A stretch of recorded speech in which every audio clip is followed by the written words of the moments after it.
आप सबका दिल से स्वागत है।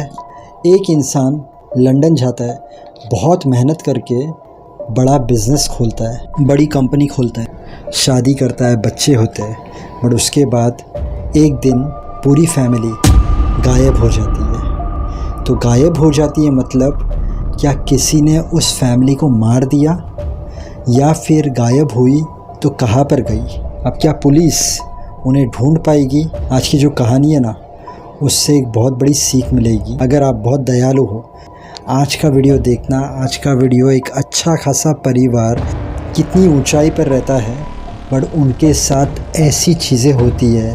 आप जब कहानी सुनोगे एंड में आप बहुत शॉक हो जाओगे, इमोशनल भी आप हो सकते हो।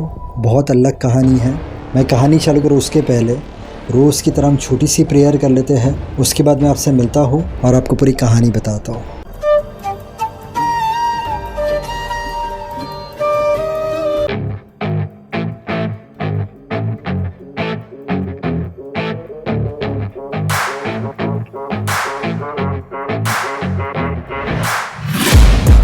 Taking shots at the enemy. I'm gonna make it to the top, leave a legacy. If I got something to say, you better let me speak. Amarjeet Chauhan 46 years इनकी एज थी 2003 में जब वो गायब हुए। यंग एज में ये लंदन आते हैं। काफ़ी मेहनत करने के बाद बहुत बड़े बिजनेसमैन बनते हैं, कंपनी खोलते हैं जिसका नाम होता है CIBA। इनकी शादी होती है नैन्सी से। इनके 2 बच्चे होते हैं, देवेंद्र जो 1.5 साल का था, 18 महीने का था, और दूसरा रविंदर जो 2 महीने का था। अब बच्चा छोटा था तो नैन्सी ने अपनी मॉम को लंदन बुलाया बच्चों की देखभाल में हेल्प करने के लिए। नैन्सी की मॉम का नाम था चरणजीत कौर। नैन्सी का ब्रदर था ओंकार वर्मा, वो रहता था न्यूजीलैंड में। नैन्सी के और उसके ब्रदर की रेगुलर टर्म पे रोज़ाना कभी 2-4 दिन छोड़कर फ़ोन पर बातें होती थी। डेट 14 फरवरी 2003।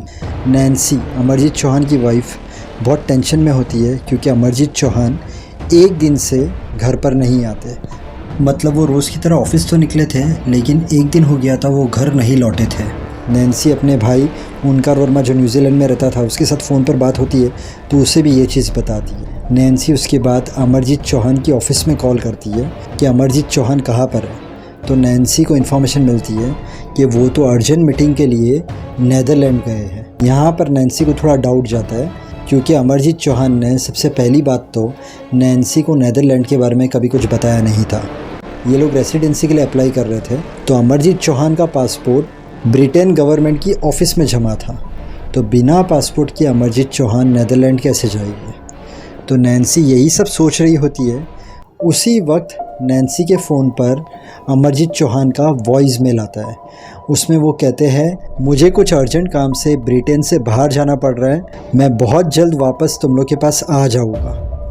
अब जैसे ये वॉइस मेल सुनती है नैन्सी तो वो और टेंशन में आती है क्योंकि अमरजीत चौहान कभी भी अपनी वाइफ के साथ इंग्लिश में बात नहीं करते थे, पंजाबी में बात करते थे। अब होता है 15 फरवरी। ओंकार वर्मा अपनी बहन नैन्सी को फ़ोन करता है अमरजीत चौहान के बारे में पूछने के लिए, बट नैन्सी का भी फ़ोन नहीं लगता। नैन्सी का भी फ़ोन बंद आता है। अब अमरजीत चौहान की जो कंपनी थी उसके एम्प्लॉय पुलिस में कंप्लेन करते हैं, हमारा बॉस ऑफिस में आया नहीं है, 2 दिन हो गए। इसके अलावा उनकी वाइफ के घर पे भी हम फ़ोन लगा रहे तो फ़ोन नहीं लग रहा। अब पुलिस पहुंचती है अमरजीत चौहान की कंपनी में। उसी वक्त एक बंदा आता है और आकर एक लेटर देता है पुलिस को। उस लेटर के अंदर लिखा हुआ रहता है, मैं इंग्लैंड से ऊब गया हूँ, इसलिए मैं इंग्लैंड छोड़कर हमेशा के लिए जा रहा हूँ। मैं ये कंपनी नए मालिक को सौंप कर जा रहा हूँ। नीचे अमरजीत चौहान की साइन रहती है। पुलिस वो लेटर देखती है, दूसरे पेपर्स देखती है ओनरशिप के। पुलिस को यकीन हो जाता है ये साइन भी बराबर है, ये सब डॉक्यूमेंटेशन भी बराबर है। पुलिस मान लेती है सब चीज़। अब पुलिस ने भी अपनी जांच पड़ताल रोक डाली थी, बट सवाल ये था कि पहले हस्बैंड गायब होता है, उसके बाद उसकी वाइफ, 1.5 साल का और 2 महीने का 2 लड़के और वाइफ की मॉम, ये 4 लोग दूसरे दिन गायब होते हैं। तो ये लोग गए कहाँ पर? नैन्सी का जो ब्रदर था उसे ये सब चीज़ें हजम नहीं होती, उसे लगता है दाल में कुछ तो काला है। वो सोचता है मेरी बहन और पूरी फैमिली अचानक गायब कैसे हो गई और अभी वो कहाँ पर है और पुलिस क्या कर रही है। वो आ जाता है न्यूजीलैंड से लंदन, पुलिस के ऊपर प्रेशर डालता है, पुलिस फिर से जांच पड़ताल शुरू करती है। पुलिस को नॉर्मली पहले जाना था अमरजीत चौहान के घर पर, बट नैन्सी के ब्रदर ने आकर प्रेशर डाला पुलिस पर और पुलिस ने फिर से जांच पड़ताल शुरू की। तब पुलिस पहुंचती अमरजीत चौहान के घर पर और घर पर जाकर जब देखती है तो खाना टेबल पर पड़ा था, चरणजीत कौर की जो प्रेयर बुक थी वो ऐसी ही पड़ी थी, वॉशिंग मशीन में कपड़े भी ऐसे ही पड़े थे। तो ओंकार वर्मा पुलिस को कहता है कि ये जो प्रेयर बुक है ना, ये मेरी मॉम कहाँ पर भी छोड़कर नहीं जा सकती, वो अगर कहाँ पर भी जाती तो अपने साथ ही लेकर जाती। अब पुलिस को सबूत तो नहीं मिलता, बट पुलिस को ये पता चल जाता है कि ये किडनैपिंग का मामला है। 21 मार्च 2003 को पुलिस ये केस सौंप देती है Scotland yard serious crime group को। अप्रैल 2003 आ गया था, बट अभी भी पुलिस को कोई सबूत नहीं मिले थे। बट अप्रैल में ही समुंदर किनारे अमरजीत चौहान की लाश मिलती है। यहाँ से पुलिस हो जाती है बहुत सीरियस कि मामला तो ये जैसा सोच रहे थे उससे कुछ अलग ही है। सबसे पहले जो नया मालिक था कंपनी का, उसकी कुंडली निकालती है तो पता चलता है उसका नाम है केनेथ रेगन और ये एक ज़माने में बहुत बड़ा ड्रग्स का स्मगलर था, फर्जी पासपोर्ट बनाता था, जेल जाकर आया था। तो उससे पूछताछ करती है, बट उससे पूछताछ करने पर भी पुलिस को कोई चीज़ें पता नहीं चलती क्योंकि जो डॉक्यूमेंटेशन थे उस पर अमरजीत के साइन थे वो रियल थे। अब पुलिस के दिमाग में यही चीज़ आती है कि अमरजीत चौहान ने एक क्रिमिनल को पूरी कंपनी क्यों बेच दी थी और उसके बाद भारत जाने की जगह पर उनकी लाश कैसे मिली और अभी भी उनकी फैमिली मेम्बर्स गायब है। तो ये क्या चल रहा है। हालांकि केनेथ रेगन से बात करने के बाद कोई चीज़ें पता नहीं चलती, बट 9 अप्रैल 2003 को एक लेडी फ़ोन करती है पुलिस को। वो कौन लेडी थी आगे आपको वीडियो में पता चलेगा, बट वो लेडी फ़ोन करती है। उसके बाद तुरंत पुलिस केनेथ रेगन के पास जाती है और केनेथ रेगन को अलग तरीके से पूछती है, मतलब तोड़ती है उसको, 3rd डिग्री देती है और पूछती है। यहाँ पर केनेथ रेगन सब सच्चाई उगलता है। केनेथ रेगन कहता है क्योंकि मुझे जेल हो गई थी ड्रग के केस में, फ़र्ज़ी पासपोर्ट के केस में, तो मैं जब बाहर आया तो मुझे कोई काम नहीं दे रहा था। अब मुझे कहाँ से तो पता चलता है कि अमरजीत चौहान अपनी कंपनी बेचना चाहता है। तो मैंने क्या किया, अमरजीत चौहान के पास गया, मैंने कहा मेरे पास काम वगैरह नहीं है, आप प्लीज़ मुझे काम दोगे, मेरा ये क्रिमिनल रिकॉर्ड है। उस वक्त अमरजीत चौहान ने मुझे डिलीवरी बॉय का काम दे दिया मेरे पर दया खाकर, बट मेरा इरादा एकदम क्लियर था, मुझे उसकी कंपनी हथियानी थी और उसकी कंपनी के अंदर ड्रग्स का काम करना था। तो सबसे पहले तो मैंने उसके साथ रिलेशनशिप अच्छे बनाए और उसके बाद जब मेरी और उसकी बात हुई कि उसे अपनी कंपनी बेचनी है, तो मैंने कहा मेरे जान पहचान में एक इंसान है जो बहुत पैसे वाला है और वो आपको इस कंपनी का अच्छा दाम देगा। तो अमरजीत चौहान ने कहा ठीक है।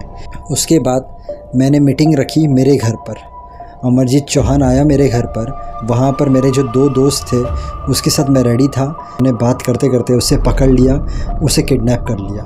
पहले हमने उसे बहुत मारा, वो सवाल पूछता रहा क्यों मार रहे हो, बट हमने बताया नहीं। उसके बाद हमने उसे ब्लैंक पेपर साइन करने कहा, उसने ना कहा तो उसे बहुत मारा। उस मार से उसे इतना दर्द होने लगा कि वो टूट गया और उसने ब्लैंक पेपर पर साइन करना शुरू किया। जब उसने काफ़ी सारे सिग्नेचर्स कर दिए ब्लैंक पेपर पर, उसके बाद हमने उसे कहा अब तेरी वाइफ को तो वॉइस मेल कर, उसने ना कहा। हमने उसे बहुत मारा। उसके बाद हमने उसे कहा तो अगर हाँ नहीं बोलेगा तो तुझे मार डालेंगे। तो उसे डर लगी कि हम लोग उसे मार डालेंगे, तो उसने उसकी वाइफ को वॉइस मेल किया। जब हमने देख लिया सब डॉक्यूमेंट्स इसने साइन कर लिया है, ब्लैंक पेपर इसने साइन कर लिए है, अब इसकी कोई ज़रूरत नहीं है, उसके बाद हमने उसे मार दिया।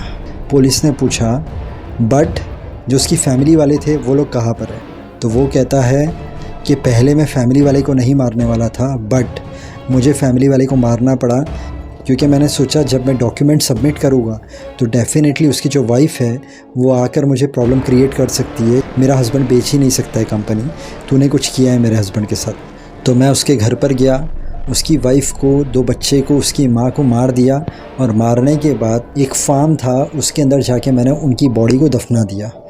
पुलिस ने पूछा किसका फार्म था ये, तो उसने कहा ये फार्म था जो पहले मेरी गर्लफ्रेंड रह चुकी थी, बेलिंडा ब्रेवन, उसका। पुलिस पूछती है क्या उन चारों की लाश उस फार्म में है, तो कहता है नहीं, जब मेरी एक्स गर्लफ्रेंड वहाँ पर नहीं थी तब मैं उसके फार्म में गया था और अमरजीत की फैमिली चारों लाश को फार्म के अंदर दफना दिया था। अब मुझे डर लगने लगी, अगर मेरी एक्स गर्लफ्रेंड उस फार्म के पास गई और उसे पता चल गया कि 4 लाश फार्म के नीचे हमने दफनाई है और कभी अगर उसने पुलिस को बता दिया तो मैंने मेरे दोस्त लोग के साथ मिलकर प्लान बनाया कि जब भी मेरी एक्स गर्लफ्रेंड कुछ काम से बाहर जाएगी तो हम फटाफट लाश को निकाल लेंगे। और मेरी गर्लफ्रेंड काम के सिलसिले में बाहर गई, हम वहाँ पर गए, हमने चारों लाश निकाली और मैंने जाके समुंदर में डाल दी चारों लाश। अब पुलिस को कॉल किसका आया था? तो उसकी गर्लफ्रेंड का ही आया था। तो उसकी गर्लफ्रेंड को कैसे पता चला कि ये भाई साहब ने ये सब चीज़ें की है? ये समझ रहा था केनेथ रेगन कि उसकी एक्स गर्लफ्रेंड काम से बाहर गई है और गई भी थी, बट वो वापस आती है वो केनेथ रेगन को पता नहीं था और वो छिप के देख लेती है इन लोगों को लाश निकालते हुए और उसी वक्त वो पुलिस को फ़ोन करती है। और इस तरीके से पुलिस जाती है केनेथ रेगन के पास, उसे तोड़ती है, वो सब चीज़ें बोलता है और उसके बाद समुंदर में से लाश मिली चरणजीत कौर की और नैन्सी की, बट उन 2 बच्चे की लाश आज तक नहीं मिली। अब केनेथ रेगन के जो 2 साथी थे वो देश छोड़कर भाग गए थे, बट उन्हें भी फाइनली जर्मनी से पकड़ लिया गया। किसी के ऊपर दया करना, काइंड रहना बहुत अच्छी बात है, बट कभी कभी सामने वाला जो इंसान रहता है उसके दिमाग और दिल में क्या चल रहा है हमें पता नहीं होता, इसलिए हमेशा टेक केयर। मैंने यहाँ पर थंबनेल डाला है, मेरे चैनल पर आपको ऐसी सच्ची कहानियाँ मिलेगी, सस्पेंस मिस्ट्री स्टोरी मिलेगी, एक्टर्स की लाइफ स्टोरी मिलेगी। आप मेरे चैनल पर जाकर ये सब कहानियाँ चेक कर सकते हो, आपको अच्छी लगेगी। और अंत में यही बोलूँगा, मेहनत करते रहना, ऊपर वाले पर विश्वास रखना। अगर आपका कोई काम नहीं हो रहा है, थोड़ा सब्र, पेशेंस, काम हो जाएगा। फेल होने से डरना मत, उसमें से कुछ सीखना। हर इंसान जो दिल से मेहनत करता है, माँ बाप को खुश रखता है, सबसे अच्छी तरीके से रहता है, उसे कामयाबी ज़रूर मिलती है। पूरे दिन में ट्राई करना 6 से 8 गिलास पानी पीने की, इसके अलावा थोड़ा वॉकिंग, थोड़ा जॉगिंग, थोड़ी एक्सरसाइज कर लेना, इससे आपकी हेल्थ अच्छी रहेगी। वीडियो अच्छा लगे तो वीडियो को लाइक करना, चैनल को सब्सक्राइब करना। Thank you so much, God bless and wish you very happy life.